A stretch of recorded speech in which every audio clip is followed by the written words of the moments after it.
2022 Lucid Air Grand Touring Performance First Drive Review, simply sensational. The 2022 Motor Trend Car of the Year just keeps getting better. And not just because this one makes 1050 horsepower. One of the best things I've done in my career was scoring the world's first drive review of the Lucid Air electric sedan. It was a big moment, one that I'm still amazed happened. That said, the headline-grabbing part of the 2 days I spent driving an Air Dream Edition R, that we drove from Los Angeles to San Francisco and then some on a single charge, didn't go the way I wanted. Oh, in terms of the sheer traffic and interest that first drive generated, it couldn't have gone any better. But to achieve the impressive range that we did, my co-driver, and Lucid CEO Peter Rawlinson, did the unimaginable. We went the speed limit. Oh, the humanity. Truth be told, going 70 in a 70-mile-per-hour zone freaked me out, so I kept cranking it up to 72 miles per hour. The thing made 933 horsepower, people. And 57 in a 55 sucks even worse. Fast forward 11 months, and my assignment is to jet up to the Bay Area, grab the new 1050 horsepower Air Grand Touring Performance, and drive it back to Los Angeles. All by myself. Speed limits? We don't need no stinking speed limits. About 6 months ago, after the Air took home our 2022 Motor Trend Car of the Year honors, Lucid gave me a quick opportunity to drive its Dream Edition P, that's the 1111 horsepower version that's well and truly sold out. More interesting, however, was another car that was also there, a development mule of the Air Grand Touring. What was so special? The handling, specifically because of changes made to the front end. Driving the two back-to-back was fascinating. Sure, the Dream Edition P made more than 300 additional HP than the 819 horsepower Grand Touring, but I massively preferred how the latter felt. The improvement was apparent just leaving the parking lot. How the Lucid Air improved. Two things made the difference. First, the front suspension received some new dampers. Second, the car's suspension software had been altered, adjusted, and improved. The story of the process is worth sharing.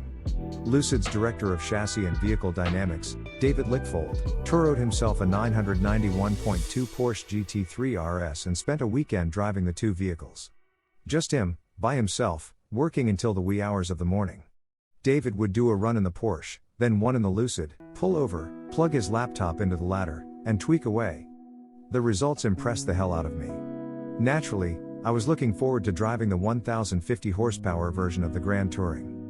After a brief meeting with Lucid's head of design, Derek Jenkins, I left the company's Newark, California, headquarters with the Air GTP's battery charged to 87%. That meant I had a range of 388 miles, seeing as how the performance variant of the Grand Touring only comes on 21-inch wheels and has an EPA range of 446 miles. The regular GT has a range of 469 miles on 21-inch wheels, or a whopping 516 miles on 19-inchers. As the crow flies, it's 359 miles from Lucid's headquarters to my house. However, my plan, that I'd spent about 6 adolescent seconds on, was to reverse the route we took the last time but go faster.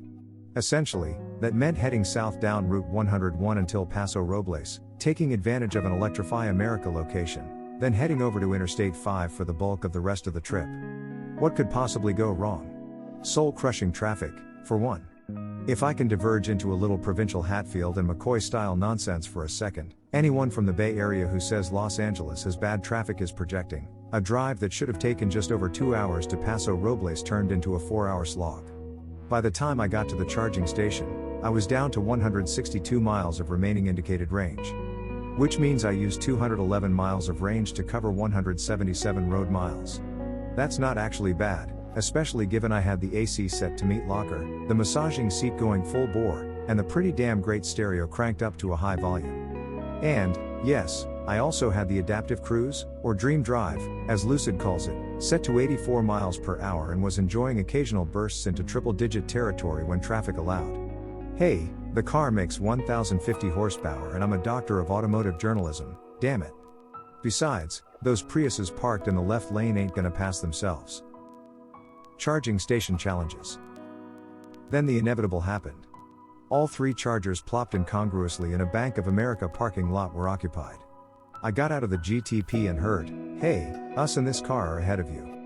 I nodded at the Chevy Bolt owner and admired the Hyundai Ioniq 5 waiting behind him. Just then, the couple that was standing next to their VW ID4 threw their hands up in celebration. "It's working," the man said into his cell phone, presumably to the poor EA employee who'd just reset the charger, an all too common occurrence. "How'd you get it to work?" asked a flustered Kia Niro EV owner. Then a Ford F-150 Lightning pulled in, and I made the decision to just go eat lunch. I had about 160 miles of range left, and there's a 350 kilowatt Electrify America station a bit further south in Pismo Beach. The Electrify America app does tell you when all the chargers are in use. I stopped in Paso Robles specifically because the app had erroneously reported 2 chargers as available. Welcome to EV road trips using the nascent charging infrastructure. There's a back way to Pismo that offers a few miles of twisting roads, too, so I figured this would be the time to get some dynamic driving done. Look, the Air GTP is a monster. There's no other way to say it. To get its full capabilities, touch the on-screen button to activate sprint mode to unleash full power and all 921 pounds-to-foot of torque. The Air's default comfort drive mode is smooth, a sportier mode is called Swift, and sprint is like track mode. In sprint, the suspension, braking, torque vectoring, throttle, and steering responses are all tweaked for maximum yeehaw. Not only can you use all 1050 horses, a preposterous statement, I'm aware, but mine got this thing sticks to the pavement when cornering. In fact, the more you treat it like a track car by using as much of the lane/road as possible, the happier and more impressive it is bounding from apex to apex. We've yet to weigh a Grand Touring performance, but the regular Air Grand Touring clocked in at 5,266 pounds, figure this new car to be roughly identical. But, hand to heart, it feels like 1,000 of those pounds magically disappear when the Lucid is driven angry. Like a GT3 RS? Not quite, but perhaps like a 2.6-ton GT3 RS. Luxury liner.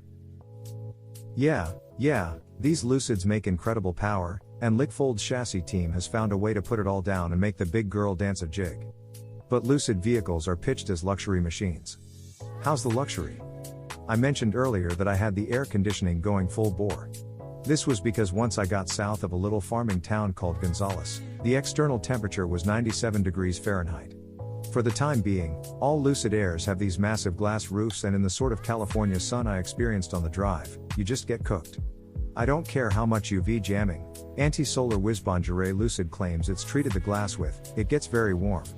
I've brought this up several times with several Lucid executives, including Rawlinson, and they acknowledge my point. The entry Pure model will only come with a steel roof, and the next step up Touring will make the glass canopy an option. So, that's nice if you want to save some dough and not have to wear a hat when it's sunny. Going beyond that peeve, the other negatives are minor.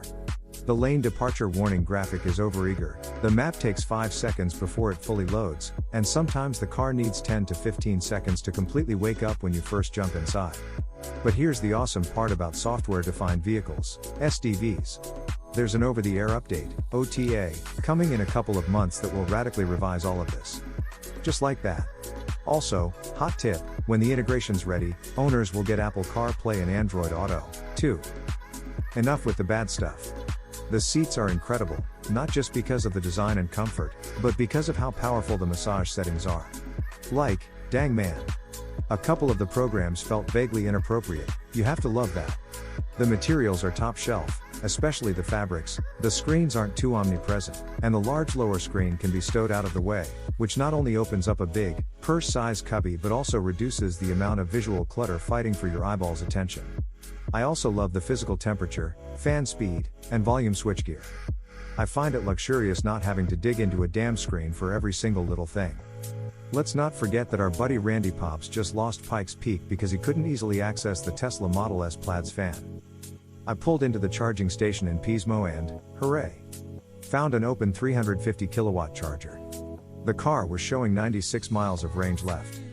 I plugged in and watched how the Lucid's 912-volt electrical architecture helps the battery just suck down the kilowatts. The juice was flowing into the car at speeds from 245 to 275 kilowatts, adding 19 miles of range per minute. 5 minutes later, another Hyundai Ioniq 5 plugged in next to me, and the charging speed was cut in half. 19 minutes later, the car had absorbed 205 miles worth of energy. The range read 301 miles as the battery was charged to 68%. Did I mention the Air charges faster than any other EV? I only had to drive about 175 more miles, so I figured I was good. Spoiler alert, I was good.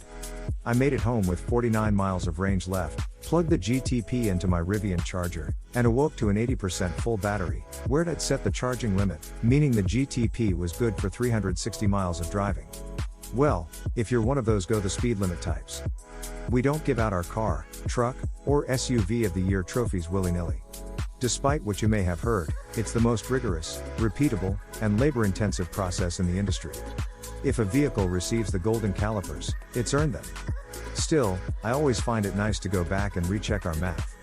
Spending a day with the Lucid Air Grand Touring Performance reminded me why I was so blown away by this machine that first time out. Nothing on earth has the power/range combo of this F, and at this point in time, no other company's even close. Lucid isn't stopping there.